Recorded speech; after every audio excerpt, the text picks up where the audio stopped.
Fala galera que está se preparando para o Enem, tudo bem com vocês? Nessas semanas que antecedem o Enem, a pergunta que a gente mais ouve dos alunos é: professor, o que eu faço para passar na prova? Gente, não existe mágica, tá? Existe sim uns certos cuidados, uma certa preparação, uma certa organização que pode te ajudar a melhorar o seu desempenho quando você for colocar em prática o que você aprendeu durante todo o ano. Pensando nisso, gente, eu vou passar para vocês aqui uma dica de 4 passos fundamentais que eu passo para os meus alunos nas aulas presenciais de como eles devem se comportar na hora de fazer a prova. Porque eu tenho percebido ao longo dos anos que muitas vezes bons alunos têm um desempenho aquém do esperado porque se perdem durante a prova, principalmente na questão de tempo.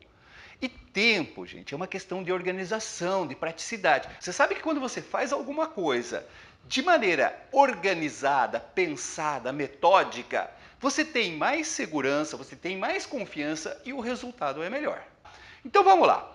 Primeiro passo, você vai fazer uma leitura rápida do texto. Quase todas, isso aqui vale para todas as provas, tá? Quase todas as questões têm um texto. E quando eu falo texto, gente, eu não estou falando apenas do texto verbal. Pode ser uma imagem, pode ser uma fotografia, pode ser um gráfico, uma tabela. Você vai, primeiramente, passar os olhos por esse texto. Passar os olhos, coisa rápida. Seu objetivo aqui é, primeiramente, identificar o gênero textual. Como assim identificar o gênero? O gênero, gente. Que tipo de texto é? É uma tabela? É um gráfico? É um poema? É um texto em prosa? Isso é gênero. Isso você identifica visualmente, sem entrar em detalhes.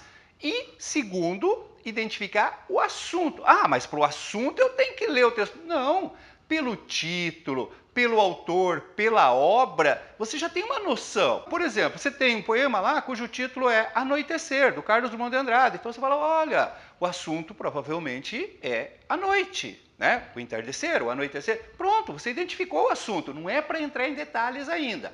Aí você vai para o segundo passo. O segundo passo, que eu considero o mais importante, é uma leitura atenta do enunciado. Agora sim, você vai se debruçar sobre o enunciado, a pergunta, e fazer uma leitura extremamente atenta. Seu objetivo aqui é apreender as informações que são dadas sobre aquele texto, tá? Porque o enunciado sempre traz informações sobre o texto. É o que a gente chama de pista. Sabe quando ele fala assim, o texto acima, que fala sobre tal coisa, nesse texto o autor comenta tal. Isso são pistas, isso te ajuda a compreender o texto. São informações que você leva depois para uma releitura do texto. E também, nesse segundo passo, você vai identificar com precisão a pergunta. Isso é fundamental. Você tem que saber qual é a pergunta. E com precisão. Feito isso, essa leitura atenta do enunciado, identificando, né, as pistas e a pergunta com precisão, você vai para o terceiro passo, que é uma releitura do texto, agora sim, buscando a resposta.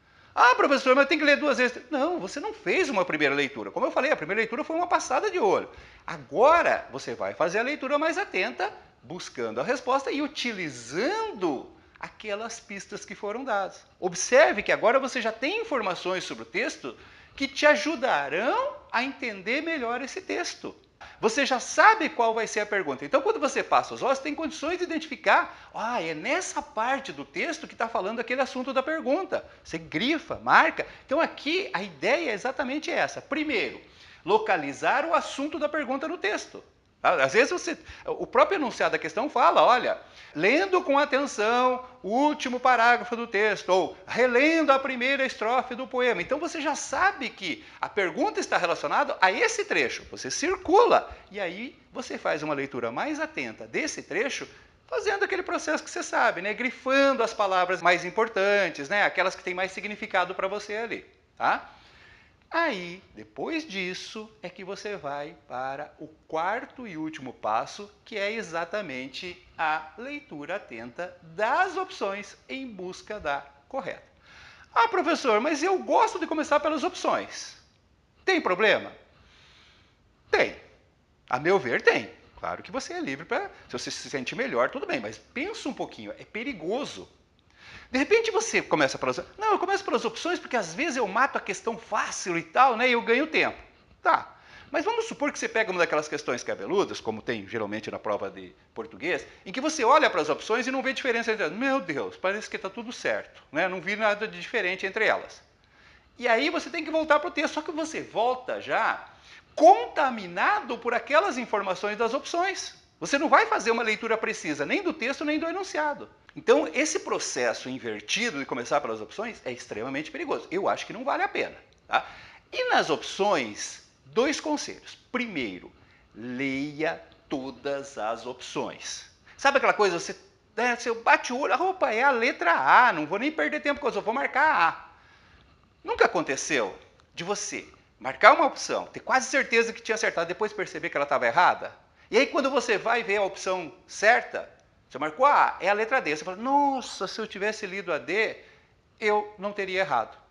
Porque, lendo a D, eu percebo que, na verdade, eu me enganei com a pergunta. Eu pensei que era uma coisa, mas, na verdade, era outra. Se eu tivesse lido a D, eu teria entendido isso. Não vale a pena correr esse risco.